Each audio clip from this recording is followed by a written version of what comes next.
छा तव्हांजा ॿार बि स्नैपचैट, यूट्यूब ऐं टिकटॉक ते वधीक वक़्तु गुज़ारीनि था? कॾहिं तव्हांजे ज़हननि में इहो सवाल बि आयो त उन्हनि कंपनियुनि ख़िलाफ़ केस बि थी सघे थो, छो त उहे कंपनियूं ॿारनि जी ज़हनी वाधवीज मुतासिर करे रहियूं आहिनि। थी सघे थो त पाकिस्तान में इहो क़दम को न खणे, पर अमरीका में स्कूल उन्हनि सोशल मीडिया कंपनियुनि ख़िलाफ़ केस दाख़िल कयो ऐं उन्हनि कंपनियुनि खे गोॾा खोड़ण ते मजबूर कयो आहे। उहो कीअं? अचो त तव्हांखे ॿुधायूं था। मां आहियां फ़हमीदा रियाज़ ऐं तव्हां ॾिसी रहिया आहियो WTN न्यूज़। नाज़रीन, अमरीकी रियासत केंटकी जे हिकु स्कूल सां स्नैपचैट, यूट्यूब ऐं टिकटॉक हिकु ॻुझो ठाह करे वरितो आहे।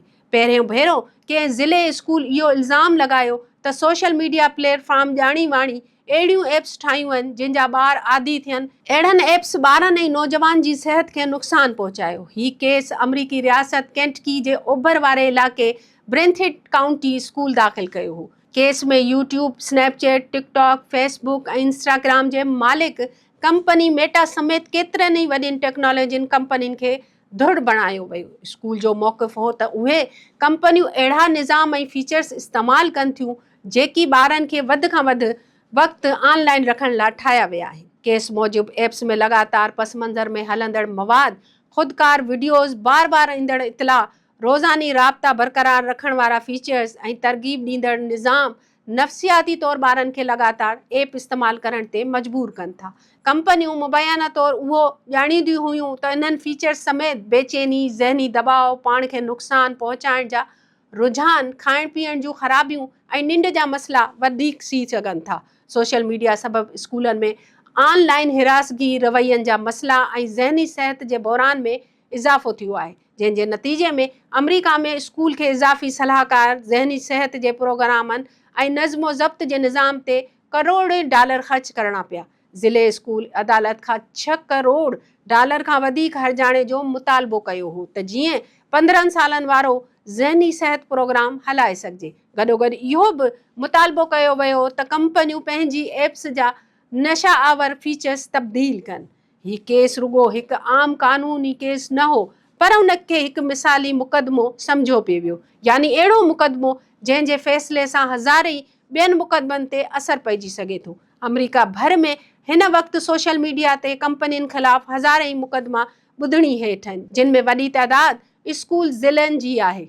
जेकॾहिं हिन केस में स्कूल कामयाब थिए थो त वधीक स्कूल ऐं रियासतूं केस दाख़िल करे सघनि थियूं। $अरबें जे हर्जाणे जो रस्तो खुली सघे हा ऐं उन सां गॾु सोशल मीडिया कंपनियुनि खे पंहिंजा प्लेटफॉर्म तब्दील करणा पइजी सघनि हा। हाणे स्कूल इंतिज़ामिया सोशल मीडिया कंपनियुनि सां ठाह करे वरितो आहे, जंहिंजा तफ़सील ॻुझा रखिया विया आहिनि। अदालत में जमा करायल दस्तावेज़नि मां रुॻो इहो मालूम थियो त यूट्यूब, स्नैपचैट ऐं टिकटॉक स्कूल ज़िलनि सां केस में न भेरो कयो आहे। अञा ताईं उहो वाज़े न आहे त केतिरी रक़म अदा कई वई, रक़म कहिड़े प्रोग्रामनि ते ख़र्च थींदी, छा कंपनियुनि पंहिंजे प्लेटफॉर्म में तब्दीली ते इतफ़ाक़ कयो या न, या ॿारनि जे तहफ़ुज़ लाइ को नओं निगरानी वारो निज़ाम बि ठाहियो वियो या न। यूट्यूब पंहिंजे बयान में चयो त मामिलो ख़ुशि असलूबी सां हल थी वियो आहे ऐं कंपनियुनि ॿारनि लाइ मुनासिब शयूं ऐं वालिदैन जे कंट्रोल वारे निज़ाम ते बि कमु जारी रखंदी।